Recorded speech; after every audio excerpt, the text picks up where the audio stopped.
అందరూ ఎలా ఉన్నారు? ఈరోజైతే మనము వంకాయ పెసరపప్పు కూర అనేది చేసుకుందాము. అందులో ఎగ్స్ వేసుకొని తింటే కూర మాత్రం అదిరిపోతుందండి. రెగ్యులర్గా వండుకునే కూర కాకుండా ఈరోజు కొత్తగా అయితే వండుదాము. ముందైతే ఒక కళాయి పెట్టుకొని అందులో ఆయిల్ అయితే వేడి చేసుకుందాము.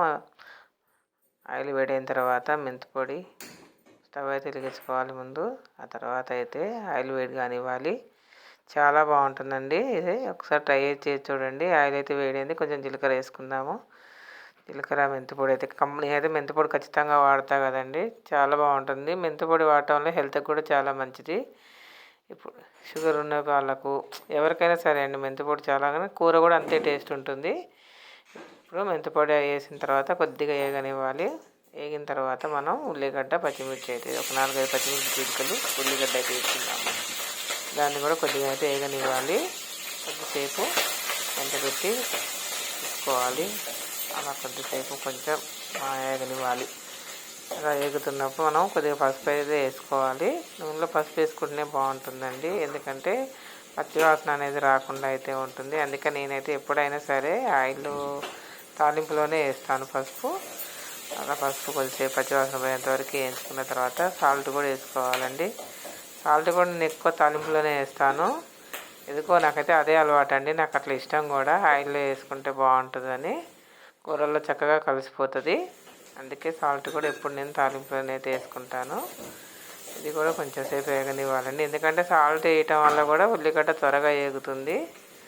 అది ఇప్పుడు వేగిన తర్వాత మనము వాటర్లో సాల్ట్ వేసుకొని వంకాయలు అయితే కట్ చేసి పెట్టుకున్నాం కదా, వాటిని శుభ్రంగా ఇప్పుడు తాలింపులు వేసుకున్నాం. ఎందుకంటే సాల్ట్ వాటర్లో కడగంటే వంకాయ కంటెక్కకుండా ఉంటుంది. అందులో నల్లగా కూడా కాదు, లేకపోతే ఊరికనే బ్లాక్ అయితే వచ్చేస్తుంది.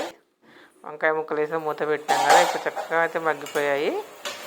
చాలా చక్కగా మగ్గిపోయాయి చూడండి ఎంత బాగా. నేను పెసరపప్పు క్లిప్ అయితే మర్చిపోయా అండి. కొద్దిగా ముందుగానే నానబెట్టుకున్న ఒక చిన్న గ్లాస్ పెసరపప్పు అయితే వంకాయలు మగ్గాకైతే వేసాను. ఇప్పుడు దాన్ని మంచిగా కొద్దిసేపు నూనెలోనే మగ్గనిచ్చుకోవాలి. అలా మగ్గిన తర్వాత మనం కారం అయితే వేసుకుందాము.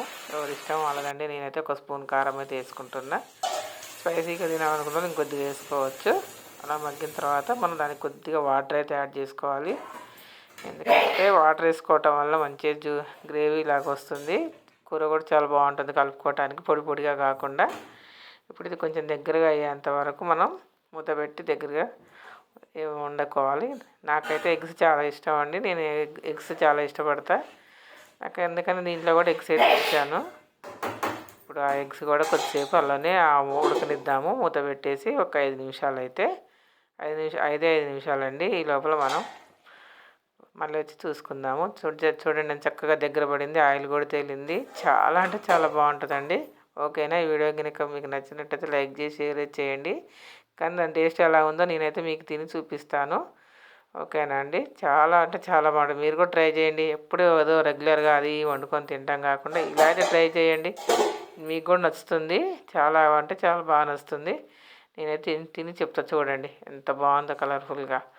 ఎగ్గు, పెసరపప్పు, వంకాయ ఒకేసారి విడివిడిగా కాకుండా ఇలా కలుపుకొని వండుకొని వేడిగా ఉందండి, కాలుతుంది. కొద్దిగా చల్లారితే అయితే బాగుంటుంది. చూస్తున్నా అలా అన్నం తింటప్పుడైతే నాకు అట్లా కళ్ళకి అద్దుకుంటుంది. అంటే అన్నం పరబ్రహ్మ స్వరూపం కదండి. అందుకే ముందుగా అన్నంగా అయితే కళ్ళకి అద్దుకోవాలి ఎప్పుడు. చాలా అంటే చాలా బాగుంది. ఓకేనా ఫ్రెండ్స్? వీడియో నచ్చితే లైక్ చేసి షేర్ చేసి సబ్స్క్రైబ్ చేయండి. Thank you.